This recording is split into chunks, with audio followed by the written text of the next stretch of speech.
Wart tea with buttworts and Tiggle Bitty. Change out the T and the B from Tiggle Bitty and you will get the joke.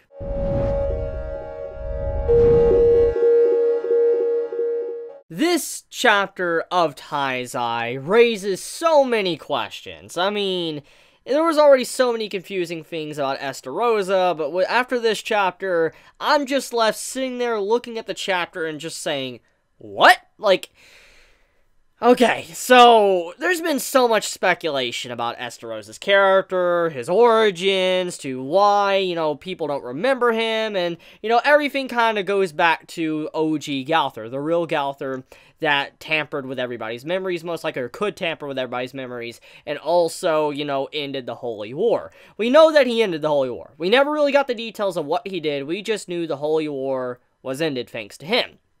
And also, for some clarification, the Demon King was afraid of Gowther's power. He locked him up in prison, okay? That really goes to state how strong Gowther was. The Demon King himself feared Gowther and his power, and yes. For instance, him to be able to tamper with, like, the Supreme Goddess or the Demon King's memories, it's not out of the realm of possibility. I mean, the man was obviously very strong. He was no weakling whatsoever, so when you really look at it, it's still very much possible now after this chapter that he probably messed with everybody's memories and made everybody forget about Estarossa, which that is the big question that many of us are talking about right now and discussing. Okay, so who's Estarossa? Why does nobody remember him? Meliodas doesn't remember him. Demon King doesn't remember him. Elizabeth doesn't remember him. I mean, majority of every character that tries to remember Estarossa, they don't really comprehend who he is or remember everything. We only have some scattered details here and there of Estarossa. And when you really think about it, like, what does this necessarily mean? I mean, when you look at the whole Zeldris stuff in this chapter, it reminded me a lot of the stuff that Estarossa was talking about, when he was mentioning how he idolized Meliodas, and he was looking up to him. When you saw Zeldris idolizing Meliodas, I was like, wait, whoa, this is exactly like how Estarossa was. He was looking up to Meliodas, he was always behind him watching Meliodas take out goddesses and stuff, so what's going on here? Why is there some similarities between, Estarossa and Zeldris and how they viewed Meliodas? It's very weird. But it doesn't just stop there, though. When you look at all of the very shady things, it does all go back to Gowther, potentially tampering with everybody's memories. But what's going on here? Why has everybody forgotten Estarossa? Unless his identity is very important and it's something that we're not understanding. Most likely, if I could read Japanese in the original name of Estarossa, most likely there could be a hint within his name. There's a lot of mangaka and writers in Japan that typically hide hidden meanings in their names. And so if anyone knows Estarossa's true meaning to his name, like Estarossa, how to pronounce it in Japanese and all of that, and what, the kanji is for it, or the katakana, hiragana, if you know the meaning of it, because certain names do have, like, words that they mean, like sun, god, whatever, I mean, let me know, because maybe Estarossa's name is a hint at, like, his main origins, or who he really is. For all we know, after the way this chapter is depicted, Estarossa might not even be Meliodas' brother. Now, I know many of you say, whoa, hold the phone, Chibi. Hold the phone, Chibi. He does look like Meliodas. I mean, even though he's an adult, he looks like an adult version of Meliodas. I'm not gonna, fault anyone for saying that. I mean, he does look like Meliodas. I mean, when you see the flashbacks that Estarossa was talking about that nobody else knows, which could still be fabricated memories, to also how he looks now, he does look like Meliodas. He does. But here's the thing, though. The big question is like, what if it's just a coincidence? Or what if Gowther has more powers that we're kind of unaware of? What if he has more to his powers? Like, how our doll Gowther, how he's able to manipulate people's memories and make it to where, like, they remember certain things? What if the OG Gowther, he was so strong that instead of just manipulating someone's memories to where, they remember certain things, what if he's able to manipulate people's viewpoint on how they see someone? Like, okay, example, for instance, Estarossa could look completely different, okay? But in reality, the reason why he looks like he does is because Gowther was so strong, he was able to place, like, some form of an illusion on Estarossa. So he could look entirely different.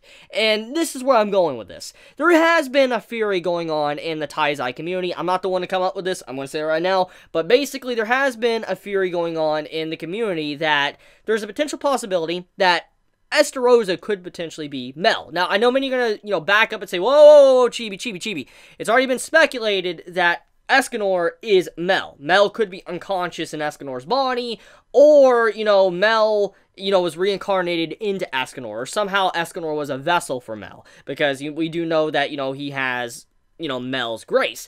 But there's been a theory going around that potentially Estarossa could be Mel. And that could be the reason why he didn't have the power of darkness, is because his memories were tampered with, and he was made to be like, the Demon King's son, and then when, he was already showing signs of being crazy and all that, that's when the Demon King decided to give him a commandment, which would definitely fit with certain tropes and stuff you would see in shows or literature, a fallen angel, so to say, and that's definitely the impression I get of Estarossa when I look at him. He does kind of look like a fallen angel, so I do wonder if, there's any way, somehow, like, we don't really know the details, there's just so many questions, I mean, anything can be there, but I do wonder if Estarossa could potentially be Mel now because of the way this chapter was. I mean, even Bond went out of his way and said that, whoa, you look nothing alike, which, I had to chuckle because, Estarossa looks a lot like Meliodas. I don't know where Bond was going with that, but I mean, most likely that could be some hidden meaning, some setup for potentially Estarossa not being related to Zeldris and Meliodas, but we'll see where that goes. We have known for a very long time now, if you've read the side story, the vampire side story when it introduced Escanor for the first time, we were already fully acquainted with Zeldris's, lover, Gilda, or whatever, however you pronounce her name. We were already acquainted with her, we knew how she was, and she asked Meliodas that she wanted to die, because it wasn't worth living in a world that, didn't have Zeldris. And so, Meliodas gave what she wanted, and he ended her. And so, we know the story of what Meliodas did. And it does make me wonder now, the dialogue that the edgelord Meliodas said to Zeldris, I wonder what he said was actually a lie, and that's a contrast going on between the two Meliodases. Because in this chapter, we see Meliodas get very upset. He's extremely distraught that, he did something to his brother. You could see he carries that with him. He's very emotionally wrecked by it. And he doesn't even really mention that he was the one that caused it. He kind of skips over some details, which we know if you've read the, the side story. And Zeldris doesn't really know. For all we know. He doesn't really know. And Meliodas, when he did have a little conversation to make Zeldris work for him, maybe Meliodas persuaded him, it's like, hey, I'll bring her back, or I'll unseal her, or whatever, she'll be fine. I mean, that's for all we know what Meliodas could have potentially said to his brother when he was edgelord. And most likely he's lying to his brother to just make him work with him. So, I feel like that's the contrast that's being put here, that the new Meliodas doesn't care about his brother because he lacks emotions. It's not his fault. He has no emotions, so it makes sense why he would lie and not care. But, I mean, I feel like that's what was being implied there with the dialogue. And so I do wonder what's going to happen if Zeldris does know the truth. And I do wonder if there is a potential possibility that Gilda could be alive in some way. Who knows? But, that's some good characterization. The man was forced to kill his lover, and then he decided to seal her up, as we know. Definitely a lot of emotional scenes, or a lot of emotional moments that Zeldris had to live through in his life. Now, let's talk about Wild for a second. So, Wild, he gets to learn more about Hawk, and it was a big question that many of us had, because with the whole debate with Wandel, the bird in the past that we saw in the flashbacks, Meliodas' other companions, many of us are like, whoa, what's the other animals then? Like, we always assumed that Hawk was like, a reincarnation of the animals that Meliodas used to keep around. But now it's officially confirmed that these animals that Meliodas used to keep around wasn't in fact reincarnations, they were just individual animals that you had where the Demon King sent to watch Meliodas, which does fall in line with the details we got with how Hawk was always watching Meliodas, which he was unaware of, but the Demon King was watching through Hawk's eyes.